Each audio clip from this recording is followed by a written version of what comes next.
नमस्कार, मैं हूं आपके साथ रोहित। कहा जाता है कि मोदी का विकल्प केवल योगी हैं और जब से दूसरी बार योगी आदित्यनाथ सत्ता में आए हैं तभी से उनके कदम और उनकी सोच दोनों का तरीका भी बदला है।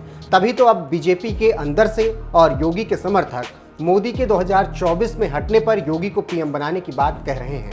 लेकिन सच क्या है, ये अभी गर्भ में छुपा हुआ सवाल है। लेकिन ये बात दावे के साथ कही जा सकती है कि मोदी की राह योगी अब चल पड़े हैं और धीरे धीरे ही सही, लेकिन योगी बड़ी दबंगई और चपलता के साथ पीएम की कुर्सी की तरफ आगे बढ़ रहे हैं। जी हां, खबरों की माने तो मुख्यमंत्री योगी आदित्यनाथ की अध्यक्षता में मंगलवार को यूपी की कैबिनेट की अहम बैठक हुई। इस बैठक में सरकार ने लखनऊ के कुकरेल में नाइट सफारी के साथ 16 अहम प्रस्तावों पर मुहर लगाई।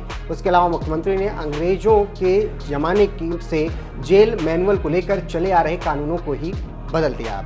अब यूपी के जेल नए मैनुअल के आधार से संचालित होंगे। कैबिनेट बैठक के बाद कारागार मंत्री धर्मवीर प्रजापति की माने तो कैबिनेट की बैठक में अंग्रेजों के समय के जेल मैनुअल में बदलाव किया गया है। उसके बाद अब प्रदेश में नए जेल मैनुअल के प्रस्ताव को मंजूरी मिली है।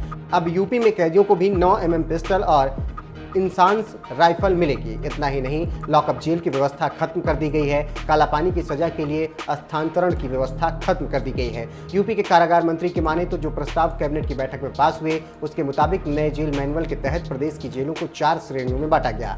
इसके तहत अब से महिला बंदियों को जेल में मंगल सूत्र पहनने की अनुमति मिलेगी। जेल में बंदियों को खीर, गुड़ और खजूर भी मिलेगा। कुख्यात बंदियों के लिए उच्च सुरक्षा कारागार चिन्हित किया गया है। कारागार में जन्मे बच्चों को जेल में ही नामकरण संस्कार किया जाएगा। इसके अलावा माता और पिता के साथ साथ जेल में रहने वाले बच्चों के लिए चिल्ड्रन पार्क भी बनाया जाएगा। तो आप समझ गए होंगे कि योगी कैसे मोदी की कुर्सी की तरफ आगे बढ़ रहे हैं और जबरदस्त तरीके से फैसले ले रहे हैं। इसके साथ ही साथ योगी आदित्यनाथ की तारीफ लखनऊ से लेकर लंदन तक हो रही है और यूपी की तारीफ और योगी के काम की चर्चा दिल्ली समेत अन्य राज्यों में भी हो रही है।